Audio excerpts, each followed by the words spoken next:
Hello students, welcome to Jija academy Lahore. आज के lecture में हम डिस्कस करेंगे आईसीएस पार्ट 2 के chapter number 4 data integrity and normalization के शॉर्ट क्वेश्चंस और उनके आंसर्स को। पेपर पेयरिंग स्कीम 2021 के अकॉर्डिंगली चैप्टर 4 से कोई शॉर्ट क्वेश्चन नहीं आएगा, लेकिन फिर भी कमेंट सेक्शन में मुसलसल मुझे रिक्वेस्ट आ रही हैं कि मैं चैप्टर नंबर 4 के शॉर्ट क्वेश्चंस करवाऊं। लिहाजा मैंने ये वीडियो टोटली आपकी सेटिस्फेक्शन के लिए बनाई है। अगर शॉर्ट क्वेश्चंस नहीं भी आएंगे तो कम से कम आपके कॉन्सेप्ट्स बहुत अच्छे रिफाइन हो जाएंगे। क्वेश्चन नंबर 1 को स्टार्ट करने से पहले मेरी आपसे एक रिक्वेस्ट है कि अगर आपको इन लेक्चर से कोई फायदा मिलता है तो इन्हें सिर्फ अपने तक ना रखें, बल्कि अपने फ्रेंड्स के साथ भी शेयर करें और इस सदका जारिया का हिस्सा बने। स्टार्ट करते हैं क्वेश्चन नंबर 1 से। डिफाइन डेटाबेस इंटेग्रिटी और what do you mean by data integrity. Data integrity कहते हैं reliability and correctness of data को, और डेटा इंटेग्रिटी को इंश्योर किया जाता है with the help of integrity constraints. Integrity constraints दो तरह की होती हैं, एंटिटी इंटेग्रिटी और referential integrity. It is another form of database protection. Next question is what is the purpose of database integrity. Integrity का पर्पस है it makes sure that store data is correctly updated at different locations. Database integrity की definition में हमने 2 points देखे, एक data की reliability और दूसरी करेक्टनेस। रिलायबिलिटी का मतलब ये है कि अगर डेटाबेस की डिफरेंट कॉपीज मुख्तलिफ लोकेशंस पर पड़ी हुई हैं, अब अगर एक लोकेशन पर डेटा में कोई चेंज अप्लाई की जाती है तो वो चेंज तमाम लोकेशंस पर फौरी तौर पर अपडेट हो जानी चाहिए, यानी डिफरेंट लोकेशंस पर एक जैसा डेटा मौजूद होना चाहिए। And the second point is to make sure that data is entered according to database rules. अगर डेटाबेस रूल्स को फॉलो करते हुए डेटा को एंटर किया जाएगा तो वो 100% करेक्ट डेटा एंट्री होगी। Next question is define entity integrity. Entity integrity is a constraint that is applied on primary की, और इस कंस्ट्रेंट के अकॉर्डिंगली प्राइमरी की वैल्यू को ना तो नल होना चाहिए और ना ही रिपीट होना चाहिए। इस कंस्ट्रेंट को कहते हैं entity integrity constraint. Next question is how is entity integrity maintained. To ensure entity integrity make primary key of each table. अगर हर टेबल की प्राइमरी की बना दी जाएगी तो प्राइमरी की का ये बेसिक रूल है कि प्राइमरी की ना तो नल होगी और ना ही इसकी वैल्यूज रिपीट हो सकती हैं। लिहाजा अगर हर टेबल की एक प्राइमरी की बना दी जाए तो database management system automatically entity integrity rules को प्राइमरी की पर अप्लाई करता है। Next question is define referential integrity. Referential integrity ऐसी इंटेग्रिटी कंस्ट्रेंट है जिसको अप्लाई किया जाता है ऑन फॉरेन की, और ये क्या कंस्ट्रेंट है? It ensures that foreign key values must match the primary key values of parent table और they must be completely null. Referential integrity constraint ये कहती है कि अगर फॉरेन की एग्जिस्ट करती है तो या तो फॉरेन की तमाम वैल्यूज को प्राइमरी की तमाम वैल्यूज के साथ मैच करना चाहिए, या फिर फॉरेन की तमाम वैल्यूज नल होनी चाहिए। Next question is how referential integrity can be achieved. अब इस चीज को अचीव किस तरह से किया जाता है? अगर फॉरेन की एग्जिस्ट करती है then its values must match the primary key values. Record in child table. Child table वो टेबल होता है जिसमें फॉरेन की होती है। Can not be deleted if it exist in parent table.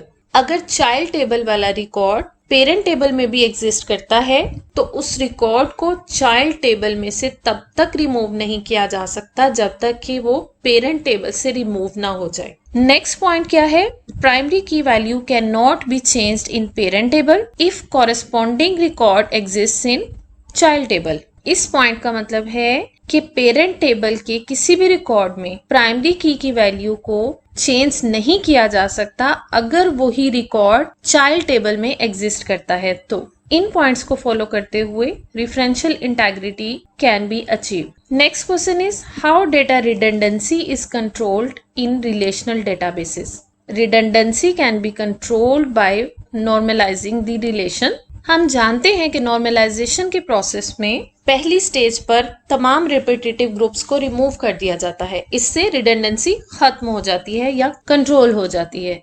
Next point is proper use of foreign key reduces data redundancy. Foreign key के proper use से data redundancy को control किया जा सकता है।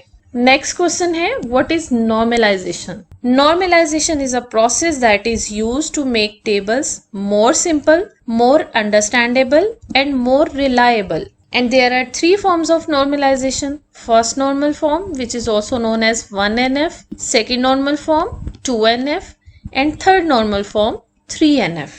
Why is normalization used?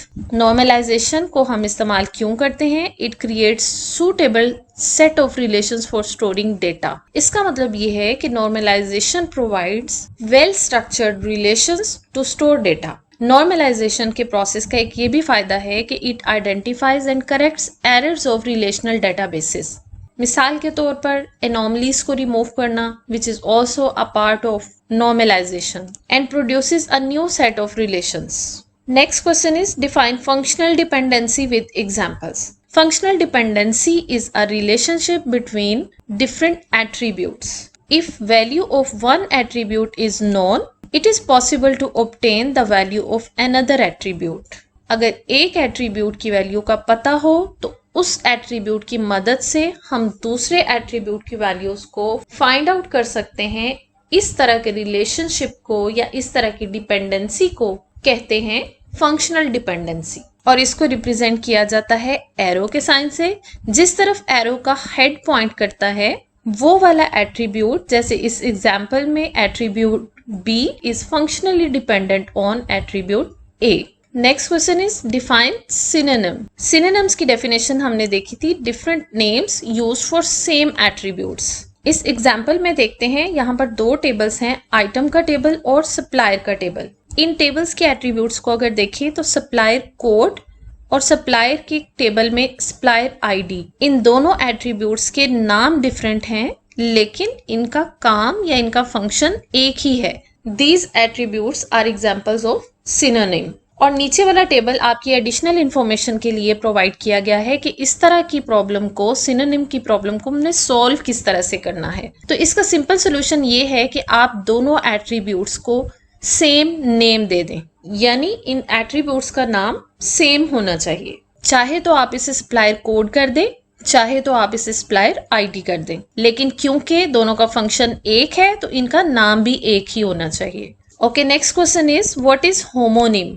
Homonym कहते हैं same name for different attributes, यानी एट्रीब्यूट्स का फंक्शन डिफरेंट होगा लेकिन उनके नाम सेम होंगे। ऐसी प्रॉब्लम को कहते हैं होमोनिम। मिसाल के तौर पर कस्टमर और सप्लायर के टेबल में कंपनी नेम और यहाँ पर भी कंपनी नेम, एक्चुअली यहाँ पर कस्टमर नेम होना चाहिए था लेकिन कंपनी नेम लिखा गया है। इसी तरह सेकंड टेबल में भी सप्लायर नेम की जगह कंपनी नेम लिखा है। अब दोनों एट्रीब्यूट्स सेम नेम के हैं लेकिन इनकी फंक्शनैलिटी बिल्कुल मुख्तलिफ है। ये कस्टमर का नेम रिप्रेजेंट कर रहा है और ये सप्लायर का नेम रिप्रेजेंट कर रहा है। सोल्यूशन मैंने सिर्फ आपकी एडिशनल इंफॉर्मेशन के लिए प्रोवाइड किया है, अदरवाइज आपको क्वेश्चन का आंसर करते वक्त इसका सोल्यूशन प्रोवाइड करना बिल्कुल भी जरूरी नहीं है। Its solution is very simple. यहाँ पर कस्टमर नेम कर दिया और यहाँ पर सप्लायर नेम कर दिया। Next question is how homonym create problem in database. It creates confusion when same name is used for different attributes.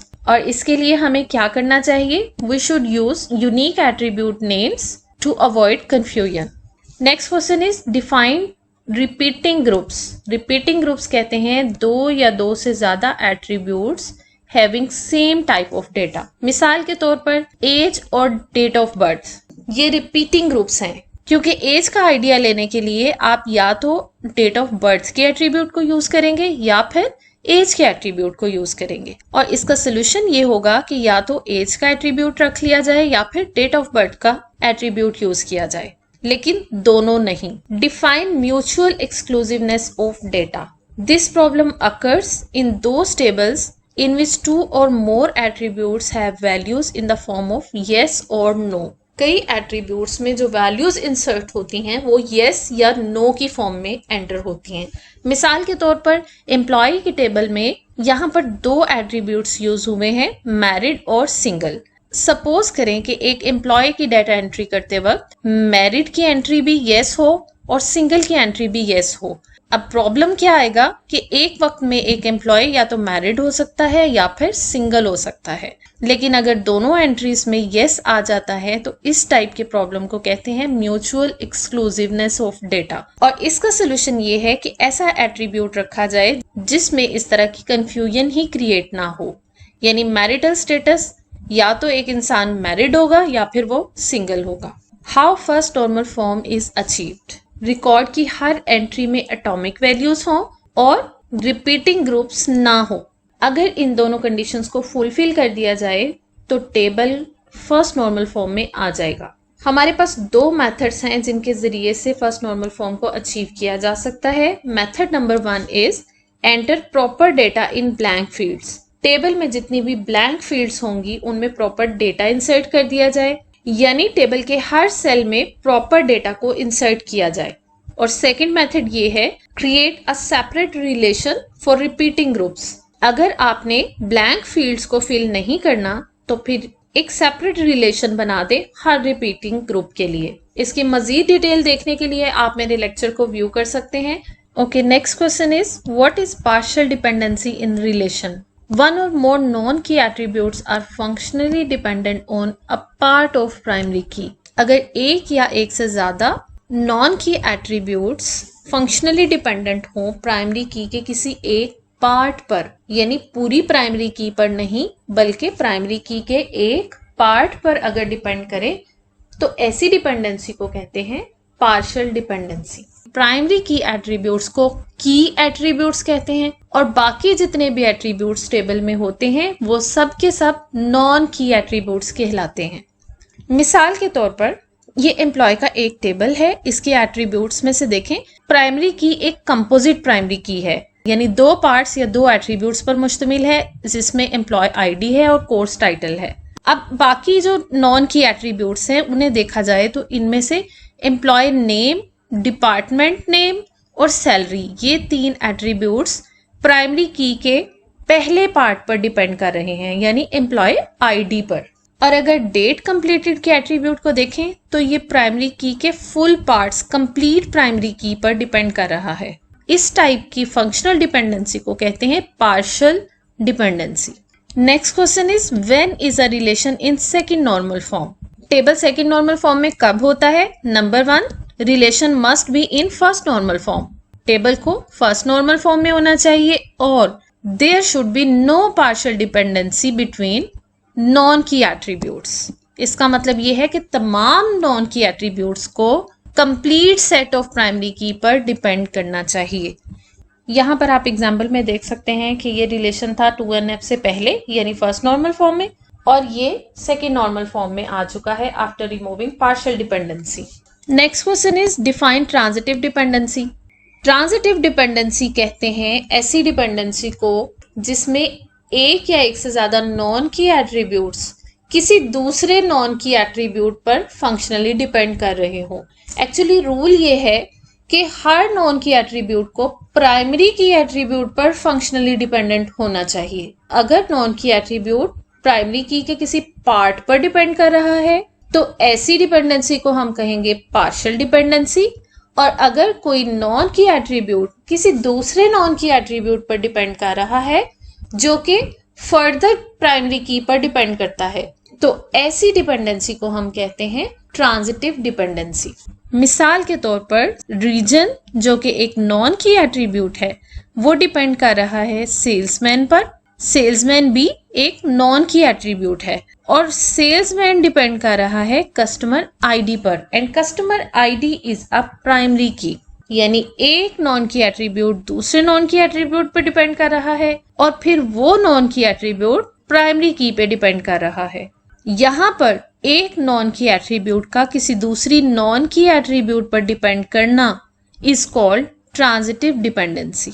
Differentiate between full functional dependency and transitive dependency, इसकी discussion हमने कर ली।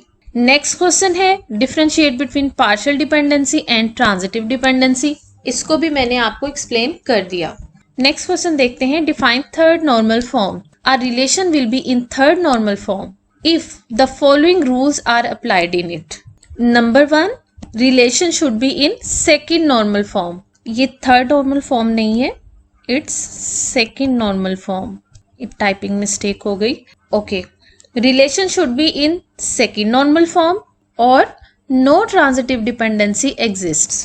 Short questions में सिर्फ इतनी detail देना काफ़ी है. ये जो फर्दर एग्जाम्पल्स और सॉल्यूशंस दिए हैं ये सिर्फ आपकी अंडरस्टैंडिंग के लिए है. Okay, next question is what are database anomalies?